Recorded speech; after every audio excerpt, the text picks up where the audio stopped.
Hello student.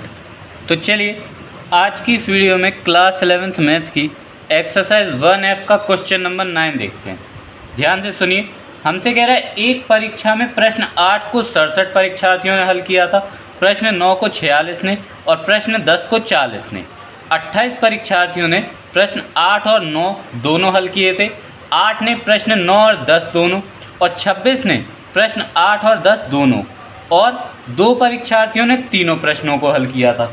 हमें बताना है पहले पार्ट में कितनों ने प्रश्न 8 हल किया था किंतु प्रश्न 9 और 10 नहीं, और दूसरे ने कितनों ने प्रश्न 9 हल किया था किंतु प्रश्न 8 और 10 नहीं। ठीक है, तो क्वेश्चन नोट कर लीजिए और देखते हैं इसको कैसे हल करना है।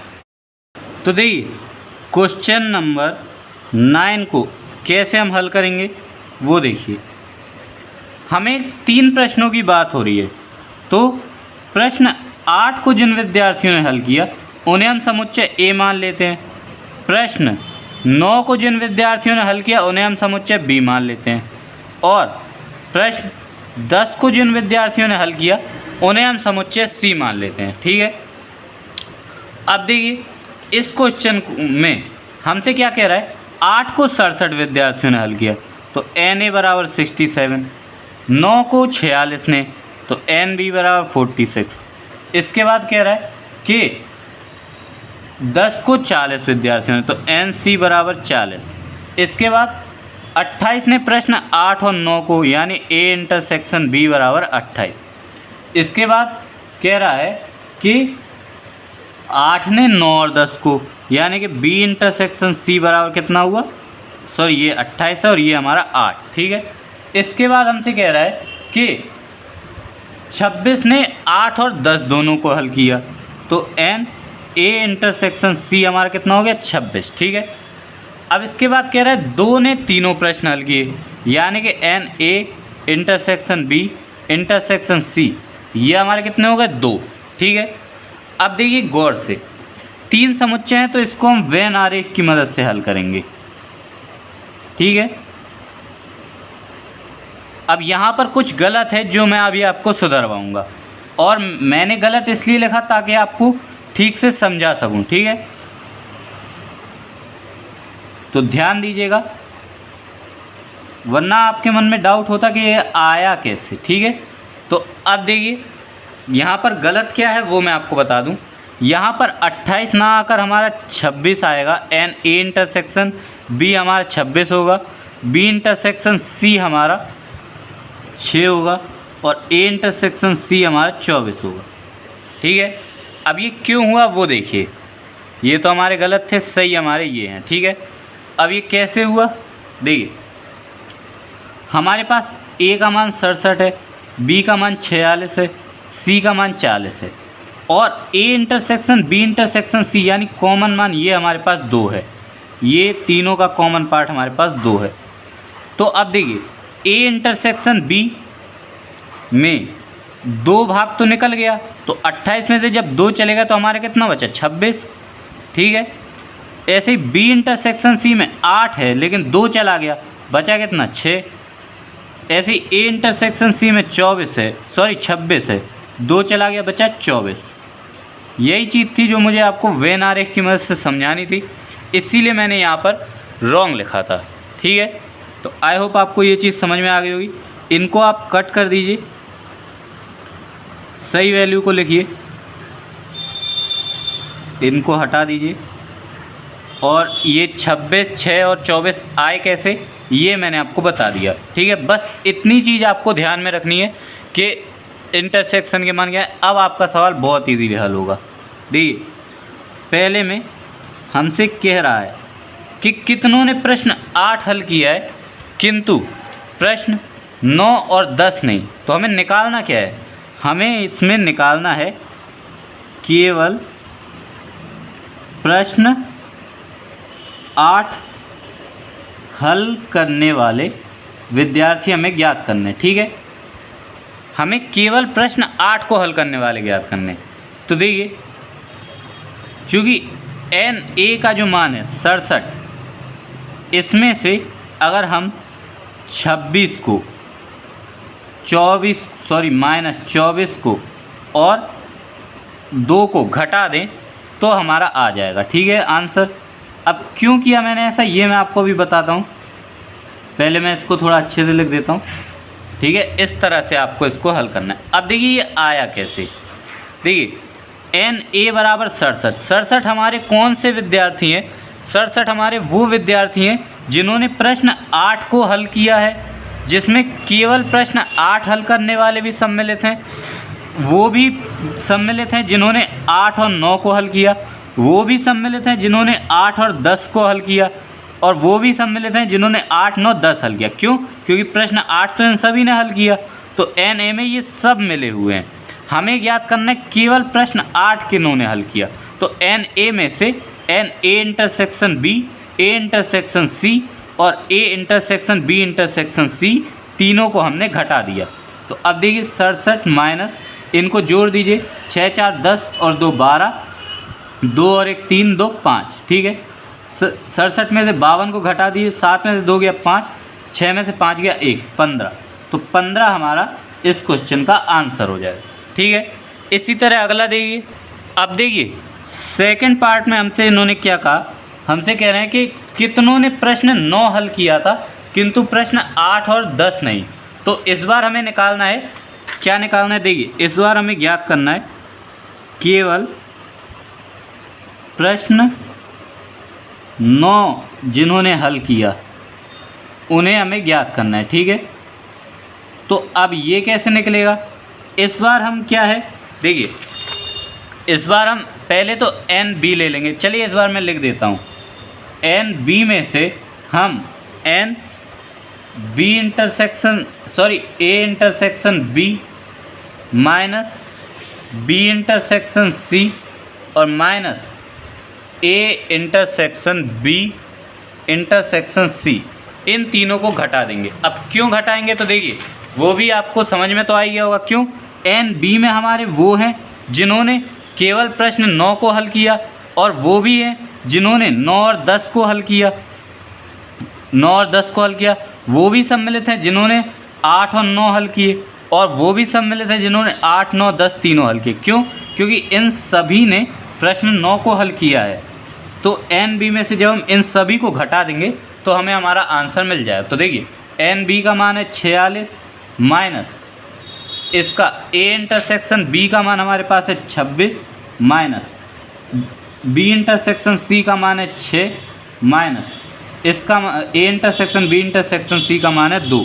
तो देखिए 46 माइनस 26 प्लस 6 प्लस 2, तो 46 माइनस 6 और 6 12, 2 14 और 2 और 1 3। ठीक है, 6 में से 4 गया 2, 4 में से 3 गया 1, 12। ये आपका क्वेश्चन नंबर 2 का आंसर हो जाए। मतलब 12 विद्यार्थियों ने केवल प्रश्न 9 को हल किया और 15 विद्यार्थियों ने केवल प्रश्न 8 को हल किया। अब देखिए क्वेश्चन नंबर 10 में क्या बोल रहा है। हमसे कह रहा है एक विद्यालय में 22 अध्यापक हैं जो गणित या कला पढ़ाते हैं। इनमें से 14 गणित पढ़ाते हैं और 5 गणित और कला दोनों को पढ़ाते हैं। कितने अध्यापक हैं जो कला पढ़ाते हैं? तो देखिए इसमें आपको बहुत आसानी से हल हो जाएगा। देखिए क्वेश्चन नंबर कितना है हमारा 10। ठीक है, तो देख लीजिए कैसे करना है। हमसे कह रहा है कि एक अध्यापक में 22, एक विद्यालय में 22 अध्यापक हैं जो गणित या कला पढ़ाते हैं, और या यानी यूनियन। तो गणित और कला की बात है, यानी M यूनियन A हमारे पास दिया हुआ है 22। ठीक है, 14 गणित पढ़ाते हैं। केवल की तो बात कही नहीं, इन्होंने केवल वर्ड तो यूज़ किया नहीं है, तो यानी कि 14 गणित पढ़ाते हैं। तो M हमारे पास है 14, और कह रहे 5 कला और गणित दोनों पढ़ाते हैं, यानी M इंटरसेक्शन A हमारे पास कितना है 5। हमसे कह रहे हैं कितने अध्यापक कला पढ़ाते हैं, यानी NA ज्ञात करना है। इसको X मान लो। सूत्र मैंने आपको कई बार बता चुके हूँ, NM यूनियन A बराबर NM plus NA minus NM intersection A। मान रख दीजिए, इसका मान है हमारे पास 22 बराबर 14 प्लस X माइनस 5। तो 22 बराबर 14 में से 5 गया 9 प्लस X बराबर 22 माइनस 9, तो X बराबर हमारे पास कितना आ गया 13। ठीक है, ये हैं आपके वो अध्यापक जो कला पढ़ाते हैं। ये आपका आंसर हो जाएगा। अगला देखिए क्वेश्चन नंबर 11 में कह रहा है किसी परीक्षा में गणित अथवा अंग्रेजी में प्रथम श्रेणी के अंक प्राप्त करने वाले 80 छात्रों में से 50 छात्रों ने गणित में तथा 10 छात्रों ने अंग्रेजी और गणित में प्रथम श्रेणी के अंक प्राप्त किए। कितने छात्रों ने अंग्रेजी में प्रथम श्रेणी के अंक प्राप्त किए? तो इसमें भी आपका केवल वर्ड यूज़ नहीं हुआ है, यानी कि जब भी हमसे स्पेशली कहते हैं केवल, तब हमें उसमें ध्यान देना होता है कि कौन, क्या NA का मान आएगा, क्या NM का मान आएगा। इसमें हमें डायरेक्टली मान दिए हुए हैं। क्वेश्चन नंबर 11 देखिए कैसे सॉल्व करेंगे। हमसे क्या कहा कि किसी परीक्षा में गणित अथवा अंग्रेजी में, यानी कि अब अथवा या, अथवा का मतलब या, तो हमारे पास क्या दिया हुआ है M यूनियन E। हमें कितना दिया हुआ है 80 छात्र हैं, ठीक है 80 छात्र, और कह रहे हैं 50 छात्रों ने गणित में, तो NM का मान हमारे पास कितना दिया हुआ है 50, ठीक है। और कह रहे हैं 10 छात्रों ने अंग्रेज़ी और गणित में, यानी M इंटरसेक्शन E का मान हमारे पास कितना दिया हुआ है, ये दिया हुआ है हमें 10, ठीक है। हमसे कह रहा है कितने छात्रों ने अंग्रेज़ी में, यानी NE बराबर हमें निकालना है, ठीक है। तो सूत्र आपको पता है NM यूनियन E बराबर NM plus NE minus NM intersection E। बस मान रख दीजिए 80 बराबर 50 प्लस, इसको अब x मान लेते हैं, माइनस 10, ठीक है। तो 80 बराबर 50 में से 10 गया 40 प्लस x, तो x बराबर 80 माइनस 40, तो x बराबर कितना आ गया 40, ठीक है। ये आपका आंसर हो जाएगा। अगला क्वेश्चन नंबर 12 क्या है, किसी विद्यालय के 400 विद्यार्थियों के सर्वेक्षण में 100 विद्यार्थी सेब का रस, 150 विद्यार्थी संतरे का रस और 75 विद्यार्थी सेब तथा संतरे दोनों का रस पीने योग्य हैं। ज्ञात कीजिए कितने विद्यार्थी ना तो सेब का रस पीते हैं और ना ही संतरे का। अब इसको देखिए, ध्यान से देखिए, इस क्वेश्चन में आपको क्या क्या दिया हुआ है, कैसे करना है। देखिए आपको कह रहे हैं कि 400 विद्यार्थियों के सर्वेक्षण में 100 विद्यार्थी सेब का रस, यानी कि NA बराबर आपके पास कितने होगा 100, ठीक है। और 150 विद्यार्थी संतरे का रस, तो N, देखिए संतरे का रस तो इसको O मान लेते हैं, ठीक है। 150 विद्यार्थी संतरे का रस, ठीक है। और 75 विद्यार्थी दोनों का, यानी NA इंटरसेक्शन O बराबर हमें 75 दिया हुआ। हमसे कह रहे हैं ज्ञात कीजिए कितने विद्यार्थी ना तो सेब का रस पीते हैं ना ही संतरे का रस। तो हमें इस बार ज्ञात क्या करना है पता है, हमें क्या करना है NA dash intersection B dash, ठीक है। और अगर आपको पिछली वीडियोज़ आपने देखी हो तो ये आपका बराबर होता है NA यूनियन B के डैश के, ठीक है। यानी कि अब हमें इस सवाल में यूनियन भी नहीं दिया हुआ है, हमें यूनियन नहीं दिया हुआ है। तो अब आप लोग सोचेंगे कि जो 400 विद्यार्थी हैं, सॉरी हाँ, जो 400 विद्यार्थियों का सर्वेक्षण हुआ वो क्या है, तो वो इस बार आपका दिया हुआ है NU। अब U क्या है, U आपका समष्टीय समुच्चय होता है जिससे आप डैश ज्ञात करते हैं, समझे। इस बार जो आपके 400 व्यक्तियों का समूह, सॉरी 400 विद्यार्थियों का सर्वेक्षण हुआ है, तो 400 विद्यार्थी आपका 400 समष्टीय समुच्चय है, ठीक है। और हमें निकालना है A यूनियन B का होल डैश। तो अब आपको समझ में आ गया होगा आप हल कैसे करेंगे। हम पहले A यूनियन B निकालेंगे, उसको NU में से घटा देंगे, हमारा आंसर आ जाए। तो देखिए पहले हम निकालेंगे, सॉरी चूँकि यहाँ पर O की बात हो रही है तो A यूनियन O देखिए, ठीक है। हमें NA यूनियन O निकालना है, तो बराबर होता है NA plus NO minus NA intersection O। तो NA यूनियन O बराबर 100 प्लस 150 माइनस 75। तो NA यूनियन O बराबर कितना हो गया 100 और 150 आपका टोटल हो गया 250, माइनस कर दो आप 75। तो NA यूनियन O बराबर हमारे पास कितना आ जाएगा 10 में से 5 गया 5, 14 में से 7 गया 7 और ये 1, ठीक है 175। ये आपका हो गया एन ए यूनियन ओ बराबर। अब हमें क्या निकालना है, एन ए यूनियन ओ का डैश निकालना है। तो ये बराबर होगा आपका N U minus N A union okay, ठीक है। तो बस अब आप इसको हल कर दीजिए। एन यू का मान है 400, इसका मान है 175। बस अब जो घटाने के बाद आएगा वो आपका आंसर हो जाएगा। 10 में से 5 गया 5, 9 में से 7 गया 2, 3 में से 1 गया 2, 225। ये आपका ऐसे विद्यार्थियों की संख्या है जो ना तो सेब का रस पीते हैं और ना ही संतरे का रस पीते हैं, ठीक है।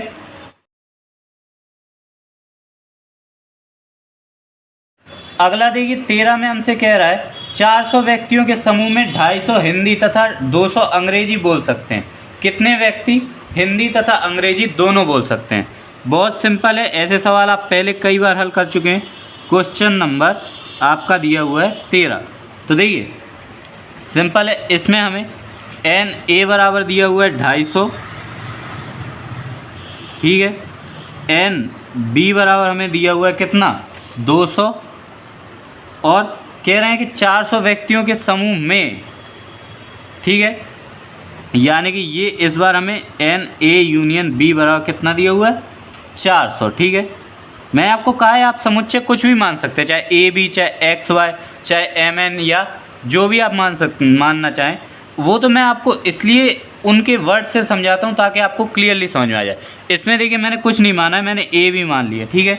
ए यूनियन बी बराबर 400 हमें निकालना है। हिंदी तथा अंग्रेजी दोनों बोल सकते हैं, यानी ए इंटरसेक्शन बी निकालना है, ठीक है। लेकिन देखिए जब आप उन वर्ड्स को लेकर करते हैं जिनके अनुसार सवाल दिया है तो आप डायरेक्टली आंसर कर सकते हैं। जब भी आप समुच्चय मान कर करें, या अगर मेरी माने, जब सवाल सॉल्व होता है एंड में जहाँ आंसर करते हैं वहाँ पर हेडिंग डाल दीजिए। जो सवाल में पूछा है वो हेडिंग डालकर फिर आंसर करें, सबसे अच्छा तरीका होता है सवाल को लगाने का, ठीक है। अब हमें ए इंटरसेक्शन बी निकालना है। सूत्र आपको पता है, एन ए यूनियन बी बराबर n A plus n B minus N A intersection B. तो इसको हम एक्स मान लेते हैं। बस 400 बराबर ये आपका हो गया 450 माइनस एक्स। एक्स को यहाँ भेज दो, 400 को यहाँ भेज दो, तो x बराबर हमारे पास कितना आ गया, 50। बस यही आपका आंसर हो गया। आप एक लाइन में अच्छे से हेडिंग डालकर इसको आंसर करें तो आपको और अच्छा लगेगा। क्या आंसर लिख सकते हैं आप, हेडिंग डालिए हिंदी तथा अंग्रेजी दोनों बोलने वाले व्यक्तियों की संख्या 50, आंसर कर दिए, ठीक है।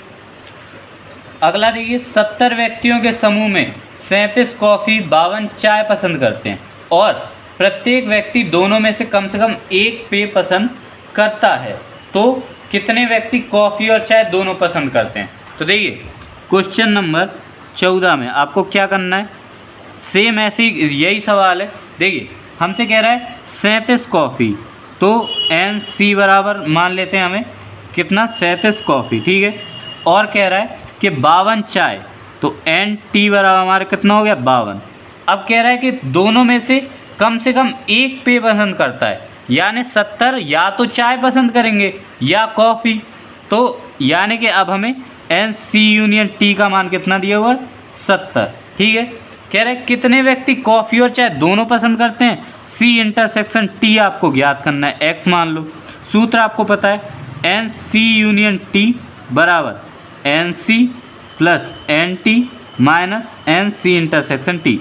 बस मान रख दो, 5 7 2 9 5 3 8 माइनस एक्स, एक्स को यहाँ भेज दो, 89 में से 70 माइनस कर दो, एक्स बराबर आपके पास कितना आ जाएगा, 19, ठीक है। ये आपका इस क्वेश्चन का आंसर हो जाएगा, ठीक है। अब अगला क्वेश्चन नंबर 15 इस एक्सरसाइज का लास्ट क्वेश्चन देखिए। कह रहा है एक कमेटी में 50 व्यक्ति फ्रेंच, 20 व्यक्ति स्पेनिश और 10 व्यक्ति स्पेनिश और फ्रेंच दोनों भाषाओं को बोल सकते हैं। कितने व्यक्ति इन दोनों भाषाओं में से कम एक भाषा तो बोल सकते हैं, ठीक है। तो क्वेश्चन नंबर 15 है, देखिए हमसे क्या कहा है कि एक कमेटी में 50 व्यक्ति फ्रेंच, तो एन एफ बराबर दे दिया 50, ठीक है। 20 व्यक्ति स्पेनिश, तो एन एस बराबर कितना दे दिया हमें, 20, ठीक है। 10 व्यक्ति दोनों भाषाओं को, यानी F इंटरसेक्शन S बराबर कितना दिया 10। कह रहा है कि कितने व्यक्ति दोनों में से कम एक भाषा, यानी या तो फ्रेंच या फिर स्पेनिश, यानी हमें निकालना है F यूनियन S। ठीक है, X मान लेते हैं, तो NF यूनियन S बराबर हमारे पास क्या होता है NF plus NS minus F intersection S। तो X बराबर 50 और 20 70 माइनस 10, तो X बराबर आपका 60 हो जाएगा। ठीक है, देख लीजिए आप कैसे इसको अच्छे से आंसर कर सकते हैं। आप लिख दीजिए इस तरह से, आप हेडिंग बनाकर लिख दें, दोनों में से कम एक भाषा बोलने वाले व्यक्तियों की संख्या 60, और इसको करके आप आंसर कर दो। इस तरह से अगर आप लिखते हैं तो आपका सवाल और ज़्यादा अच्छा लगता है और आपको भी अच्छे से समझ में आता है और आपका चेक करने वाले को भी अच्छे से समझ में आता है। ठीक है, तो इस तरह आपकी एक्सरसाइज 1F कंप्लीट हो जाती है।